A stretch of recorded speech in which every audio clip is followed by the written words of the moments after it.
మెదక్ జిల్లా నార్సింగి మండలంలో రైతులు సంఘటితమైతేనే వారికి బంగారు భవిష్యత్తు ఉంటుందని తహసీల్దార్ షేక్ కరీం అన్నారు. శుక్రవారం రోజున నార్సింగి మండల కేంద్రంలో రైతు వేదికలో ఏకలవ్య ఫౌండేషన్ ఆధ్వర్యంలో రైతు ఉత్పత్తిదారుల సంస్థ లిమిటెడ్ 3వ వార్షికోత్సవ మహాసభ సమావేశం చైర్మన్ బక్కన్న గారి నరసింహారెడ్డి అధ్యక్షతన నిర్వహించారు. ఈ కార్యక్రమానికి ముఖ్య అతిథులుగా తహసీల్దార్ షేక్ కరీం, ఎంపీడీఓ ఆనంద్, ఈవో నాగభూషణలు హాజరయ్యారు. అనంతరం వారు మాట్లాడుతూ నార్సింగి మండలం నుంచి రైతులు 330 మంది 1250 రూపాయల చొప్పున డిపాజిట్ చెల్లించి సభ్యత్వం తీసుకోవడం జరిగిందని, రైతులు ఒక యూనిట్ గా ఏర్పడి ప్రభుత్వ బ్యాంకుల సహకారంతో వారికి ఉన్న సమస్యలను తీర్చుకుంటూ అభివృద్ధి వైపు అడుగులు వేయాలంటే ఎస్ఎఫ్ఏసీ ద్వారా మాత్రమే అవుతుందన్నారు. రైతుల ఉత్పత్తిదారుల సంఘం నేరుగా పరిశ్రమల ద్వారా సామాగ్రిని కొని అదనపు భారం రైతులపై మోపకుండా అందజేస్తుందన్నారు. ఎరువులు, విత్తనాలు కాకుండా ఇతరాలు విక్రయించుకోవచ్చని అన్నారు. అనంతరం ఎస్ఎఫ్ఏసీ ఆధ్వర్యంలో వార్షిక సర్వసభ్య సమావేశానికి వచ్చిన పలు గ్రామాల రైతులకు భోజన వసతి కల్పించారు. కార్యక్రమంలో వ్యవసాయ అధికారులు విజృంభణ, దివ్య, రమ్య, మమత, పాలకవర్గ సభ్యులు షేరిపల్లి జయస్వామి, కుమ్మరి నర్సింహులు, పి శ్రీనివాస్ రెడ్డి, బోండ్ల శ్రీనివాస్, జనార్దన్, నర్సంపల్లి ఎల్లం, టి నరసింహారెడ్డి, సంకాపూర్ శంకర్, ఆంజనేయులు, నర్సంపల్లి పెద్దతాండ బిఖ్యా నాయక్, ఏకలవ్య ప్రతినిధి, social mobilizing expert Santosh, CO Suryateja, accountant Rashi, పలు గ్రామాల రైతులు పాల్గొన్నారు.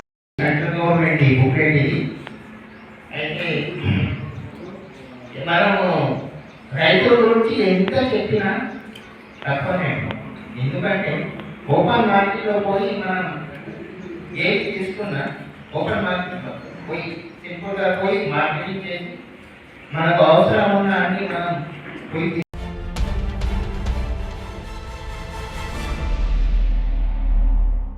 సిద్దిపేట జిల్లా గజ్వేల్ పట్టణంలో బీజేపీ రాష్ట్ర నాయకుడు దరం గురువారెడ్డి మీడియా సమావేశం నిర్వహించారు. ఈ సందర్భంగా ఆయన మాట్లాడుతూ వచ్చే నెల 5వ తారీఖు సాయంత్రం ఆర్ఎస్ఎస్ 100వ సంవత్సర వేడుకల్లో భాగంగా ఆర్ఎస్ఎస్ వద్ద సంచాలకులు నిర్వహించబడింది కాబట్టి కులమతాలకు అతీతంగా హిందువులు మరియు మేధావులు, చదువుకున్న వర్గాల వారు ఆర్ఎస్ఎస్ ర్యాలీలో పాల్గొనాలని, దేశభక్తిని చాటాలన్నారు. ఈ కార్యక్రమానికి ముఖ్య అతిథులు వస్తున్నారని, పట్టణంలో అక్టోబర్ 5వ తారీఖున సాయంత్రం కార్యక్రమం నిర్వహించబడుతుందన్నారు. కాబట్టి ప్రతి ఒక్కరూ హాజరై దేశభక్తి చాటుకోవాలని తెలిపారు. ఈ కార్యక్రమంలో బీజేపీ నాయకులు పాల్గొన్నారు. పట్టణ ప్రముఖులకు, యువతకు, ప్రజలకు రాష్ట్రీయ స్వయం సేవక్ సంఘ్ 100వ సంవత్సరంలో అడుగుపెడుతున్న సందర్భంగా దేశవ్యాప్తంగా జరుగుతున్న పథసంచలన కార్యక్రమాల్లో భాగంగా గజ్వేల్ పట్టణంలో కూడా ఈ అక్టోబర్ 5వ తారీఖు సాయంత్రం పెద్ద స్థాయిలో అందరూ పార్టిసిపేట్ చేస్తున్నారు. పథసంచలన కార్యక్రమం ఉంది. దీనికి హిందూవాదులు, దేశభక్తులు, చదువుకున్న వాళ్ళు, పట్టణంలో ఉన్న ప్రతి ఇంటి నుంచి కూడా ఒకరు కదిలొచ్చి ఇది కులాలకు, మతాలకు, పొలిటికల్ ప్లాట్ఫామ్స్ కి అతీతంగా రాష్ట్రీయ స్వయం సేవక్ సంఘ్ కేవలం దేశభక్తి పెంపొందించడానికి, దేశ రక్షణ కోసము యువతను తయారు చేయడానికి ఇంటి నుంచి ప్రతి నుంచి కూడా ఒకరు ఖచ్చితంగా రావాలి. అందరినీ ఆహ్వానిస్తున్నాం. మనందరం కలిసి ఈ అక్టోబర్ 5వ తారీఖు సాయంత్రం గజ్వేల్ పట్టణంలో పథసంచలన కార్యక్రమంలో పార్టిసిపేట్ చేద్దాం. దీనికోసము పూర్తి గణవేషధారణ యూనిఫామ్ ఉంటుంది. ఈ యూనిఫామ్ గురించి ఇక్కడ సంఘ వివిధ క్షేత్రాల కార్యకర్తలు అందరూ కూడా టౌన్ లో ఉన్న ప్రముఖులందరినీ కూడా కలుస్తున్నారు. మీరు కూడా రావాలని ఆహ్వానిస్తున్నాం. ప్రతి ఒక్కరూ కూడా దీన్ని ఇదే గజ్వేల్ చుట్టుపక్కల ప్రాంతాల అభివృద్ధి కోసం, దేశ రక్షణ కోసం అందరూ కూడా కలిసి రావాలని కోరుతున్నాం. ఆల్రెడీ పొలిటికల్ ప్లాట్ఫామ్స్ ప్రత్యేకంగా చాలా మంది నాయకులు, ముఖ్యమైన కార్యకర్తలు, వ్యాపారస్తులు అందరూ కూడా చాలా ఉత్సాహంగా ముందుకొస్తున్నారు. కాబట్టి అందరికీ కూడా వెల్కమ్. ఇదే ఒక్కరిది కాదు, ఇది అందరిది, మనందరిది కూడా. కాబట్టి అక్టోబర్ 5వ తారీఖు నాటి దసరా ఉత్సవాల్లో భాగంగా జరుగుతున్న గజ్వేల్ పట్టణంలోని రాష్ట్రీయ స్వయం సేవక్ సంఘ్ సంబంధించిన పథసంచలన కార్యక్రమంలో పూర్తి గణవేషధారణతో అందరూ పార్టిసిపేట్ చేయాలని మేము ఆహ్వానిస్తున్నాం. భారత్ మాతా కీ జై. భారత్ మాతా కీ జై.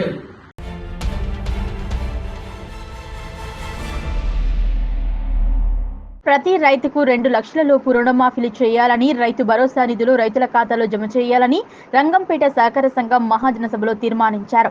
మెదక్ జిల్లాలోని కొల్చార మండలం రంగంపేట సహకార సంఘం అధ్యక్షులు, డీసీఎంఎస్ ఉపాధ్యక్షులు అరిగే రమేష్ అధ్యక్షతన శనివారం రంగంపేట సహకార సంఘం మహాజన సభ నిర్వహించారు. ఈ సందర్భంగా సహకార సంఘం సీఈఓ నవీన్ సహకార సంఘం పనితీరు నివేదికను సహకార సంఘం ద్వారా రైతులకు అందజేస్తున్న వివిధ రకాల రుణాల వివరాలను తెలిపారు. ఈ సందర్భంగా ధాన్యం కొనుగోలు, ఎరువుల విక్రయం ద్వారా సహకార సంఘానికి వచ్చిన కమిషన్ కమిషన్ వివరాలు తెలిపారు. ఈ సందర్భంగా రైతులు రుణాల కోసం డైరెక్టర్ల వద్దకు వెళ్లకుండా డైరెక్టర్లను సహకార సంఘానికి పిలిపించి డాక్యుమెంట్లపై సంతకాలు తీసుకొని రైతులకు రుణాలు అందజేయాలని రైతులు మహాజన సభలో సహకార సంఘం పాలక వర్గానికి సూచించారు. సహకార సంఘానికి రంగంపేట గ్రామాల్లో విలువైన స్థలాలు ఉన్నట్లు వాటిని కాపాడడం కోసం స్థలాల చుట్టూ ఫెన్సింగ్ ఏర్పాటు చేయాలని సహకార సంఘం డైరెక్టర్ ప్రవీణ్ రెడ్డి ఈ సందర్భంగా మహాజన సభలో ప్రతిపాదించారు. అనంతరం సహకార సంఘం అధ్యక్షులు రమేష్ మాట్లాడుతూ తమ పాలక వర్గం పదవిలోకి వచ్చిన సమయంలో సహకార సంఘం ద్వారా ₹1 కోటి రుణాలు రైతులకు ఇవ్వగా ప్రస్తుతం 6 కోట్ల రుణాలకు ఇచ్చినట్టు తెలిపారు. గతంలో అప్పుల్లో ఉన్న సహకార సంఘాన్ని అప్పులు లేకుండా లాభాల బాట పట్టించినట్లు తెలిపారు. రైతులందరికీ 2 లక్షల లోపు రుణాలు మాఫీ చేయడంతో పాటు రైతు భరోసా నిధులు పట్టా పాస్బుక్లు ఉన్న ప్రతి ఒక్క రైతుకు అందజేయాలన్నారు. ఈ కార్యక్రమంలో సహకార సంఘం ఉపాధ్యక్షులు మోత్కు మల్లేశం, డైరెక్టర్లు ప్రవీణ్ రెడ్డి, దుర్గేష్ గౌడ్, జనార్దన్ గౌడ్, మాంధాపురం సాయిలు, ఆకుల రమేష్, సంగమేశ్వర్ రెడ్డి, ఎలుక గంగులు, పెంటయ్య, చాగలి రమేష్, రైతులు సమన్వయ సమితి మాజీ మండల శాఖ అధ్యక్షులు భూపాల్ రెడ్డి, కాంగ్రెస్ నాయకులు వెంకట్ గౌడ్, రంగంపేట రైతు సమన్వయ సమితి మాజీ అధ్యక్షులు రాజా గౌడ్, సిబ్బంది బీరప్ప, శ్రీనివాస్, సిద్ధు, భిక్షపతి తదితరులు పాల్గొన్నారు. గవర్నమెంట్ నుంచి సరిగ్గా సబ్సిడీలు ఇట్లా ఇయ్యదు. అయితే ఎందుకోసం అట్లా 3వ నంబర్లు అంటే అప్పులు ఉండిపోయినాయి. దాదాపు 1900 వెంకటాచార్య పంతుల జమానా నుంచి కూడా అన్ని అప్పులు పెరుగుకుంటూ 60-70 లక్షల రూపాయలు దీనిలో. ఇదే మేమేం చేసినామంటే అప్పులు ఉంటే ఎన్నడికి ఇదే బాధ. ఒక నిర్ణయం చేసుకున్నాం మేము అందరం కమిటీ కూర్చొని, మనం మొత్తం దీన్ని అప్పు మొత్తం మనం తిరిగిపోయేటాకల్లా మొత్తం అప్పు కట్టాలి. 60-70 లక్షలు ఉండే దీన్ని మనం ఏం చేయకున్నా సరిగా మనం అది కట్టుడు ఇది కట్టుడు కలవది, ముందు అప్పు కడదామనే నిర్ణయానికి వచ్చినాం. అదేవిధంగా కట్టంగా ఏమైందంటే 3 కోయిలు పోయి 2కి వస్తాం. ఇప్పుడు అతి త్వరలో 2 పోయి కూడా నంబర్ 1 వస్తాం. రేపు కొత్తగా ఎవరు చైర్మన్ అయినా 10 రూపాయలతో సంసారం స్టార్ట్ చేస్తాయి. మేము ఎక్కినప్పుడు అప్పులతో చేసినాము. రేపు కొత్త ఏ చైర్మన్ వచ్చినా అట్లనే మేము డబ్బులు ముడతలేము, ఏం ఖరాబ్ చేయలేదు. అప్పుడు లేకుండే వెంకటాచార్య పంతులు అప్పటి కాలం నుంచి కూడా మొత్తం అప్పులు కట్టేసేసినాం. ఏమీ చేయకుండా ఇప్పుడు మంచి 5-10 రూపాయలు ఉండి సంసారం చేసే విధంగా తీసుకొచ్చినాం. ఇక సొసైటీలో అయితే మరి మేము ఎక్కినప్పుడు ₹1 కోటి ఉండే, ఇప్పుడు 6 కోట్ల చిల్లర రూపాయల లెక్క దీని టర్నోవర్ తీసుకుపోయినాం. కొంతమంది రైతులు పెరిగిరంటే రైతులు మీరు కొంతమంది అందరం కలిసి మీరు తీసుకోండి ఆ స్కీమ్లు ఇట్లా ఇప్పిస్తాం అని కూడా నచ్చజెప్పి తీసుకొచ్చినాం. ఇప్పుడైతే సొసైటీ కూడా లోన్లు కూడా పెరిగినాయి, మంచి 6 కోట్ల చిల్లర దాకా తీసుకొచ్చినాం. ఇక ఒకటి అన్ని యూరియా కానీ ఫాస్ఫేట్ కానీ కూడా అన్ని అందుబాటులో తీసుకున్నాం. బట్ యూరియా గురించి ఒక ప్రాబ్లం వచ్చింది. ₹280 అమ్ముతున్నాం అన్నది ఒకటి. మనం ప్రతి జనరల్ బారిన వాస్తవానికి ₹270 అమ్మాలి, కానీ ₹12 అమ్మాలి ఉంటుంది. అమ్మాలి మనం తీసుకోకుండా అక్కడ తీసుకొని కట్టేస్తున్నాం. అది కూడా మొన్న నుంచి ఒక ఆబ్జెక్షన్ వేస్తే అది కూడా బంద్ చేసినాం. రైతులు అమ్మాలి మేమే ఒకవేళ ఏ ₹10 మిగిలినా కూడా మేము 280 అమ్మినట్టుగానే ఇలా రికార్డులకు రాస్తున్నాం. ఇప్పుడు ₹10 270 అమ్మి ₹10 పక్కకు పెట్టి రాస్తలే, 280 చెప్తున్నాం. అట్లా ₹45,000 ఎక్కువైనాయి. ఒకసారి ₹45,000 కూడా అందులో జమ ఉన్నాయి. మిగిలిన పైసలు మేమేం ముట్టలేదు. సాధారణంగా ఎక్కువ రాసినాయి 3 అట్లా లేదు, అలానే రాసి పెట్టాం. ₹12 అమ్మాలి కావాలి, అమ్మాలి అయితే కట్టాలి కదా. అవు 268 అమ్మాలి, ₹12 అమ్మాలి. మరి రైతుని ఏమంటున్నాం, ఆడ అమ్మాలోడు ఏమంటున్నాం, రైతుని ఏమంటే ఒక టైంకి ఉంటాడా, నువ్వు వేసుకుంటా అంటావు, నేను వేసుకున్నాను అని గిరాకీ దొరకాలి కదా. అందుకో మనిషి ఉండాలని చెప్పి ఓడన్నా కానీ రూపాయ బీరాపని వేసిన అమ్మాలి అన్నట్టుగా ఉంది. వద్దంటే ఇప్పుడు ఏమన్నా మాకు సంబంధం లేదు, ఇష్టం వచ్చినది. నాటు అంటే ₹20 ఇచ్చినాయి టైంకి లేకపోతే. అది యూరియా విషయంలో మేము తప్పు చేయలేదు, అది మాకు ఎలాంటి సంబంధం లేదు. 268 అంటే 68 అమ్ముతాం, తక్కువ అమ్మంటే తక్కువ అమ్ముతాం. సొసైటీలో ఉన్నాం కనుక దీన్ని కాపాడాల్సిన బాధ్యత ఉంటుంది. ₹10 మిగిలియాలి. జీతాలు ₹1,50,000 జీతాలు. మేము ఒకటండి మాకు ఇది బాగా మీటింగు కానీ ఎవరు రేపు నేను ఉంటానా నువ్వు ఉంటావు, కానీ కాపాడాల్సిన బాధ్యత అయితే మనకు ఉంటుంది. మెదక్ జిల్లా కొల్చారం మండల్ రంగంపేట గ్రామం పిఎస్సిఎస్ సొసైటీ ద్వారా 154 మందికి రుణమాఫీ అయింది. 180 మందికి 88 మందికి ఇంకా రుణమాఫీ కాలేదు సొసైటీ ద్వారా. అటు ద్వారా ఒకవేళ 2 లక్షలు అబో ఉంటే మిగతా పైసలు మేము మాత్రం కట్టేందుకు రెడీ ఉన్నాము. ఆ 2 లక్షలు అయితే మా అకౌంట్లలో జమ చేయాలని ప్రభుత్వాన్ని వినతి కోరుతున్నాం అని. నా పేరు కోరవైన పెంటయ్య, గ్రామ నిర్మాణం.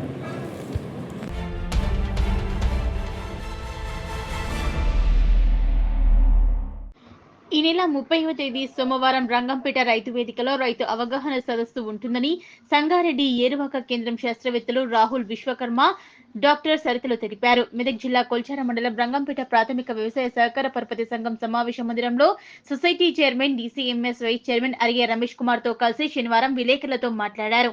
సోమవారం జరిగే రైతు సదస్సుకు వ్యవసాయ శాఖ ఉన్నత అధికారులు రానున్నట్లు తెలిపారు. ఈ అవకాశాన్ని రైతులు సద్వినియోగం చేసుకోవాలన్నారు. ఈ కార్యక్రమంలో సొసైటీ సీఈఓ నవీన్ కుమార్, మాజీ జెడ్పీటీసీ కోరబోయిన మొగలయ్య, సొసైటీ డైరెక్టర్లు ప్రవీణ్ రెడ్డి, కోరబోయిన పెంటయ్య, ఆకుల రమేష్, సాయిలు, సొసైటీ సిబ్బంది పాల్గొన్నారు. నా పేరు రాహుల్ విశ్వకర్మ, ఏరువాక కేంద్రం, సంగుపేట, జోగిపేట. సో మా యాక్టివిటీలో భాగంగా మనకి కాలేజ్ ఆఫ్ అగ్రికల్చర్ వ్యవసాయ కళాశాల రాజేంద్ర నగర్ నుంచి మనకి వ్యవసాయ విద్యార్థులు వాడు 4వ సంవత్సరంలో భాగంగా ఇక్కడ 4 నెలలు రైతులతో అనుసంధానమయ్యి శిక్షణా కార్యక్రమాన్ని ఇక్కడ చేయడం. సో ఆ భాగంలో ఒక పార్ట్ ఏంటంటే మనకి ఈ పిఆర్ఈ అంటే పార్టిసిపేటరీ రూరల్ అప్రైజల్ అంటే గ్రామీణ విశ్లేషణాత్మక తులనం అనేసి మనకి వాళ్ళు విలేజ్లో ఉన్నటువంటి రంగంపేటలో ఉన్నటువంటి నీటి వసతులు కానీ ఎంత వ్యవసాయం భూమి చేస్తున్నారు, ఆ వ్యవసాయ భూమిలో మరి నేల స్వభావం ఏంటిది, మరి లేకపోతే పంటల సరళి ఏమున్నాయి ఇక్కడ, ముందు అంటే కూలీలు కానీ లేకపోతే ఇంకేమైనా ప్రాబ్లమ్స్ ఉన్నాయా, బ్యాంకుని ఎలా ఉపయోగించుకుంటున్నారు, లేకుంటే విలేజ్ ఉన్న మిగతా రిసోర్సెస్ అంగన్వాడీ అయితేంది, అదేవిధంగా పశు వైద్యశాల అయితేంది, ఇవన్నీ కూడా మనకి ఆ రోజు క్షుణ్ణంగా ఇవాళ రేపు అంతా సర్వే చేసి వాళ్ళు మన రైతు వేదిక ఎక్కడైతే రంగంపేటలో ఉన్నదో అక్కడ మన రైతుల సహకారంతో, మన సార్ సహకారంతో మనం ఒక పెద్ద ప్రోగ్రామ్ లాగా అక్కడ కండక్ట్ చేయడం జరుగుతుంది. సో సోమవారం 10 గంటలకి. సో ఇందులో భాగంగా నేనేం చేశానంటే మన కౌడిపల్లి ఏడీఎం మేడం కూడా ఫోన్ చేయడం జరిగింది. ఇంకా బిల్లింగ్ ఇవ్వలేదు, కానీ డిఓ గారు ఇక్కడే నేను ఫోన్ చేశాను సార్ వ్యవసాయ జిల్లా గోవింద్ సార్కి. సో ఖచ్చితంగా వస్తానని చెప్పారు. సో మీరు కూడా ఒకసారి మాట్లాడండి సార్. ఈ లోకల్గా ఉన్నటువంటి వ్యవసాయ అధికారి కూడా అందుబాటులో రాలేదు ఇంకా. ఒకసారి మేడం గారికి మీ సహకారంతో చెప్పి మనం గ్రాండ్గా చేసుకుందాం. అదే రోజు 2 నుంచి 3 ఏవైతే ప్యాడీ కానీ కాటన్ కానీ అంటే వ్యవసాయ అధికారుల బృందంతో పాటు మనం కూడా చూడటం జరుగుతుంది. సో ఇది చెప్పడానికి ఈరోజు రావడం జరిగింది.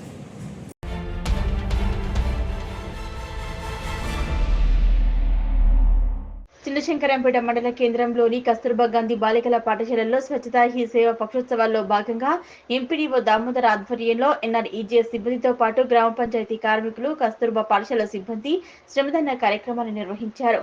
పాఠశాల ఆవరణలో ఉన్నటువంటి పిచ్చి మొక్కలను తొలగించి పరిసరాలను శుభ్రపరిచారు. అనంతరం ఎంపీడీఓ దామోదర్ కస్తూర్బా బాలికల పాఠశాల ప్రిన్సిపల్ గీతలు మాట్లాడుతూ స్వచ్ఛతా హీ సేవ కార్యక్రమంలో భాగంగా కస్తూర్బా గాంధీ బాలికల పాఠశాల ఆవరణలో ఉన్న పిచ్చి మొక్కలు తొలగించడం జరిగిందని, పాఠశాల ఆవరణలో పిచ్చి మొక్కలు ఎక్కువగా ఉండడంతో పాముల కోసం విద్యార్థులు భయపడేవారని, దోమల బెడద కూడా తీవ్రంగా ఉండేదని, పాఠశాల ఆవరణలో ఉన్నటువంటి పిచ్చి మొక్కలను తొలగించడంతో పాటు పాఠశాల ఆవరణ అంతా కూడా పరిశుభ్రంగా ఉందని, పాఠశాల పరిస్థితులపై ఎంపీడీఓకు సూచించిన వెంటనే స్పందించి స్వచ్ఛతా హీ సేవ కార్యక్రమం పాఠశాలలో నిర్వహించడం జరిగిందన్నారు. పాఠశాలలో నిర్వహించిన ఈ కార్యక్రమంలో పాల్గొన్న అందరికీ కూడా ఈ సందర్భంగా పాఠశాల ప్రిన్సిపల్ గీత కృతజ్ఞతలు తెలిపారు. ఈ కార్యక్రమంలో ఎంపీడీఓ దామోదర్, ఎంపీఓ గిరిజ, పాఠశాల ప్రిన్సిపల్ గీత, శైలజ, ఎన్ఆర్ఈజీఎస్ సిబ్బంది, పంచాయతీ కార్మికులు తదితరులు పాల్గొన్నారు. కేజీబీవీ శంకరంపేట 6 పాఠశాల యందు బుషెస్ అధికంగా పెరగడం వలన ఒక రిక్వెస్ట్ మోడ్ లోపల ఎంపీడీఓ సార్కి మేము చాలాసార్లు చెప్పడం జరిగింది. సారు ఈరోజు ఇనిషియేటివ్గా తీసుకొని స్వచ్ఛతా ఈ సేవా కార్యక్రమంలో భాగంగా ఈ ప్రోగ్రామ్ని ఇక్కడ కండక్ట్ చేసేసి ఈ మా ప్రిన్సెస్లో ఉన్నటువంటి బుషెస్ అన్నింటినీ కూడా రిమూవ్ చేసి మా స్కూల్కి ఉన్నటువంటి మెయిన్గా ఈ బుషెస్ వల్ల ఈ పిల్లలకి స్నేక్స్ వస్తాయేమో అన్న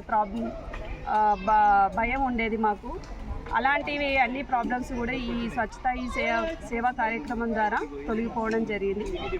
special thanks to MPDO sir and staff.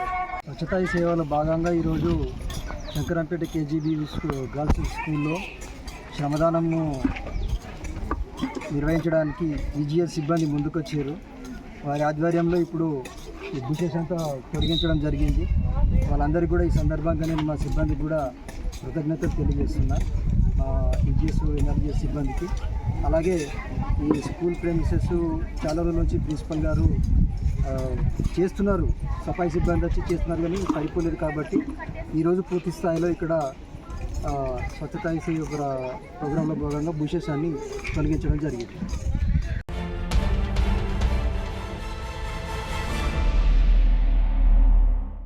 Hydraa కూల్చివేతలపై పలువురు వ్యక్తులు చేసే ప్రకటనలు నమ్మవద్దని టీపీసీసీ రాష్ట్ర ప్రధాన కార్యదర్శి అద్దంకి దయాకర్ ప్రజలకు సూచించారు. అధికారులు కూడా హక్కు ఉన్న వాళ్ల పట్ల తొందరపడి కూల్చి వేయవద్దని సూచించారు. హైడ్రా కూల్చివేతలపై ప్రతిపక్షాలు సంయమనం పాటించాల్సిన అవసరం ఉందని ఈ సందర్భంగా సూచించారు. ప్రజలకు నష్టం చేయవలసిన ఆలోచన ప్రభుత్వానికి లేదన్నారు. నమస్కారం. హైడ్రా తర్వాత మూసీకి సంబంధించిన వ్యవహారాల్లో ప్రతిపక్షాలు సంయమనంతో ఉండాల్సిన అవసరం ఉంది. ప్రజలకు నష్టం చేయాలనే ఆలోచన ప్రభుత్వానికి లేదు. కొంతమంది వ్యక్తులు మాత్రమే ఒక రెచ్చగొట్టే ప్రయత్నాలు చేస్తున్నారు. అది చేయకండి. ప్రజలకు ఒక భయాందోళన సృష్టించడం అనేది ఒక రివాజ్గా మారింది. ఎవరైతే పేదలకు, మధ్యతరగతి, దిగువ మధ్యతరగతే కాదు, హక్కులున్న ఎవరు తమ ఆస్తులను పోగొట్టుకున్నా అది చట్టపరంగా వాళ్ళు పొందే హక్కు ఉన్నది. ప్రభుత్వం కూడా ఇష్టానుసారంగా కూల్చివేతలు చేయదు. రెండవది, మూసీకి సంబంధించి ఐడెంటిఫికేషన్ అవుతుంది, కానీ అప్పుడే కూల్చివేస్తున్నట్టుగా రాజకీయ పక్షాల్లో కొంతమంది వ్యక్తులు చేస్తున్నారు. రెండవది, ఇటువైపు హైడ్రాకు సంబంధించి హైకోర్టు, సుప్రీంకోర్టు ఉన్నది. కస్టోడియన్గా ప్రభుత్వం కూడా ప్రభుత్వ ఆస్తుల రక్షణే లక్ష్యంగా చేసుకుంది తప్పితే వ్యక్తుల యొక్క ఆస్తులను కూలగొట్టడం ద్వారా ప్రభుత్వానికి వచ్చే అదనపు ప్రయోజనం లేదు. ఎవరైనా అలాంటివి వాళ్ళ దృష్టికి వస్తే డెఫినెట్గా అది ప్రిన్సిపల్ సెక్రటరీ నుంచి ప్రతి స్థాయి అధికారికి మీరు అప్పీల్ చేసుకోవచ్చు. దాంట్లో ఎలాంటి నష్టం జరగదనేది ప్రభుత్వం తరపున, కాంగ్రెస్ పార్టీ తరపున చెప్తున్నాం. రెండవది ఏంటంటే, ఇప్పుడు కేటీఆర్, హరీష్ రావు, తర్వాత ఈటెల రాజేందర్ గారు వీళ్ళు పేదల పక్షాన మేమున్నామన్నట్టుగా అంటున్నారు. మంచిదే. 27,000 అక్రమాలు అయినాయని చెప్పిన మాజీ ముఖ్యమంత్రి కేసీఆర్ గారి ప్రకటనలు లేవు. ఆయన ఉద్దేశం ఏందో తెలియదు, ఇప్పటికేందో తెలియదు. బీజేపీలో భిన్న స్వరాలు ఉన్నాయి. సరే, కొంతమంది అనుకూలంగా ఉన్నారు, కొంతమంది వ్యతిరేకంగా ఉన్నారు. నేనేమంటున్నాంటే, ఇక్కడ మీరు ప్రజల పక్షాన ఎక్కడైతే అక్రమం జరుగుతుందో అక్కడ అక్రమంకు వ్యతిరేకంగా ఉండండి, ప్రజల పక్షాన ఉండండి. కానీ ప్రభుత్వం తప్పు చేస్తుందని చెప్పడానికి చేసే ప్రయత్నం ఎక్కువ చేస్తున్నారు. మరి కేసీఆర్ గారు 27,000 పైచీలకు అక్రమాలు ఉన్నాయని వాటిని రక్షించింది గత ప్రభుత్వమేనా? 10 సంవత్సరాలుగా కేంద్రంలో బీజేపీ అధికారంలో ఉన్నది, 9.5 సంవత్సరాలు బీఆర్ఎస్ అధికారంలో ఉన్నది. మరి వీళ్ళు ఇచ్చిన ఆక్రమణదారులకు మద్దతుగా ఉండడానికి ఏమైనా ప్రయత్నం జరుగుతుందా? పేదోళ్ల పక్షాన కొట్లాడుతున్నట్టుగా కనబడుతూనే వాళ్ళు ఇచ్చిన ఆక్రమణలకు సంబంధించి, అక్రమాలకు సంబంధించి 1,000 కోట్ల ఆస్తులు కూడా పరిరక్షించే బాధ్యత కూడా బీఆర్ఎస్ ఏమైనా తీసుకుందా? బీజేపీ అన్న వాళ్ళకి ఏమైనా మద్దతు చెప్తున్నట్టుగా ఉందా? ప్రభుత్వాన్ని అబాస్పాలు చేయడానికి కిషన్ రెడ్డి గారు ఒక మాట, బండి సంజయ్ గారు ఒక మాట, ఈటెల రాజేందర్ గారు ఒక మాట, రఘునందన్ గారు ఒక మాట, తలా ఒక మాట మాట్లాడుతున్నారు. పార్టీ విధానం ఏందో స్పష్టం చేయాల్సిన అవసరం ఉన్నది. మూడవది, పనిగట్టుకొని ప్రభుత్వం ప్రజా వ్యతిరేకత ఉండే నిర్ణయాలు తీసుకోవాల్సిన అవసరం లేదు.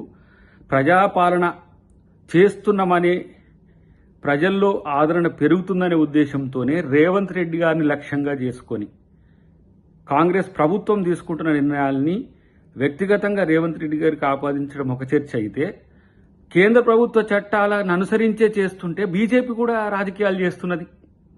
బీఆర్ఎస్ నేనేమంటున్నా, ఈ 10 సంవత్సరాల్లో మీ వల్ల లక్షల మంది మధ్యతరగతి వాళ్ళు ఈ ఎఫ్టీఎల్లో, బఫర్ జోన్లో కట్టుకున్న భూములలో వాళ్ళు నివాసాలు ఏర్పాటు చేసుకొని అపార్ట్మెంట్లలో కొని నష్టపోతున్నారు. మీ వల్లనే 10 సంవత్సరాల్లో ఇలాంటి సమస్యలు వచ్చినాయి. అలాంటి వాళ్ళకు కూడా డబుల్ బెడ్రూమ్ ఇళ్లతో పాటు ఏది మీరు కట్టినాయి, మేము కూడా లక్షల ఇండ్లు కట్టించి ఇవ్వడానికి ఒక ప్రణాళిక తయారు చేస్తున్నాము. కాబట్టి ప్రజలు భయాందోళనకు గురి కావద్దు. ఎందుకంటే ప్రభుత్వం భరోసా ఇస్తున్నది. అది రేవంత్ రెడ్డి గారు కానీ, కేబినెట్ కానీ మీకు భరోసా ఇస్తుంది.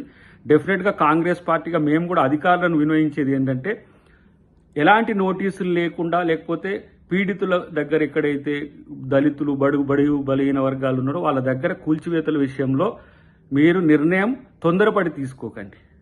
ఇది ప్రభుత్వానికి కూడా కొంత ఇబ్బందికరమైన పరిస్థితి వస్తుంది. కాబట్టి దీంట్లో ప్రభుత్వానికి వ్యతిరేకంగా జరిగే దాంట్లో మీరు వాళ్ళకు సహకరించినట్టుగా ఉండకనేదే నా విజ్ఞప్తి.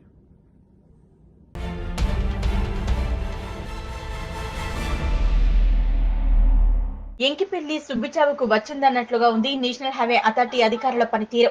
మెదక్ జిల్లాలోని కొల్చార మండలం పోతంశెట్టిపల్లి చౌరస్తా దగ్గర రోడ్డు చెరువులను తలపిస్తోంది. ఈ రోడ్డు గుండా పోయే వాళ్ళు నరకయాత్ర అనుభవిస్తున్నారు. రేపోపాటితో ప్రమాదాల బారిన పడుతున్నారు. అధికారుల నిర్లక్ష్యంతోనే ప్రజలు ప్రమాదాలకు గురవుతున్నారు. 4 సంవత్సరాల క్రితం జాతీయ రహదారి 765D నిర్మాణంలో కొల్చార మండలం పోతంశెట్టిపల్లి చౌరస్తా వద్ద నర్సాపూర్, మెదక్, జోగిపేట, మెదక్ ప్రధాన రహదారి కూడలిలో ఏడుపాయల కమాన్ వద్ద నేషనల్ హైవే అథారిటీ అధికారులు లోపభూయిష్టంతో పనులు నిర్వహించడంతో మెదక్ జోగిపేట రోడ్డు లోతట్టుగా మారి చిన్నపాటి వర్షం కురిసినా చెరువులను తలపిస్తోంది. రోడ్డుపై నీరు నిలవడంతో గుంతలు పడ్డాయి. ఈ నీరు పోయేందుకు మార్గం లేకపోవడంతో కొన్ని నెలల పాటు వాహనదారులు, ప్రయాణికులు అసౌకర్యానికి గురి కావడమే కాకుండా ప్రమాదాల బారిన పడుతున్నారు. ఇప్పటికైనా ఆర్ఎండ్బి అధికారులు స్పందించి ఈ ప్రాంతంలో కాంక్రీట్ వేసి రోడ్డు బాగు చేయాలని ఈ ప్రాంత వాసులు కోరుతున్నారు. మండలం పోతంచెట్టిపల్లి ఎక్స్ రోడ్ వద్ద గత 4 సంవత్సరాల నుంచి ఇక్కడ గుంత ఏర్పడడం జరిగింది. ఈ ఆర్ఎన్బిఏ వాళ్ళు రోడ్ సంస్థ ఇక్కడ హైవే వేయడం జరిగింది. మెదక్ నుంచి హైదరాబాద్ వెళ్ళే రూటు పెద్దగా చేయడం వల్ల ఈ మెదక్ టు సంగారెడ్డి రోడ్డు ఇక్కడ చిన్న డౌన్లో పడడం జరిగింది. అప్పటి నుంచి ఎవరు పట్టించుకోవడం లేదు. ఈ గుంతలు అనేవి చాలా అయినాయి. ఇంకా స్కూల్ పిల్లలు ఇక్కడ బస్సు ఎక్కడానికి ఇబ్బంది పడుతున్నారు. బస్ వాళ్ళకి కూడా చాలా ఇబ్బంది అవుతుంది. ఇలాంటి కారు వాళ్ళు కూడా ఇక్కడ సైడ్ నుంచి వెళ్ళడం మీరు చూస్తున్నారు కదా, ఇక్కడ సైడ్ నుంచి వెళ్ళడము, ఇందులో బైక్లో ఎత్తేసుకొని పడడము, ఇంకో కార్లు ఖరాబ్ కావడము, ఆటోలకి రావడానికి ఇబ్బంది కావడము, ఇలాంటి అన్ని సమస్యలు ఎదుర్కోవాల్సి వస్తుంది. ఈ చర్యను వెంటనే ఈ రోడ్ అనేది ఒక పనిగా పెట్టుకొని దీనిపైన వెంటనే అధికారులు చర్య తీసుకోవాలని నేను ఇక్కడ ఈ గ్రామస్తులు చెప్పడం జరుగుతుంది. దీనికి ఇంతకుముందు కూడా మేము దీనిపైన కంప్లైంట్ చేసినాము, ఎవరు పట్టించుకోలేదు. ఇకపైన చర్యలు తీసుకొని ఈ పని అనేది పూర్తి చేయాలని కోరుతున్నాము.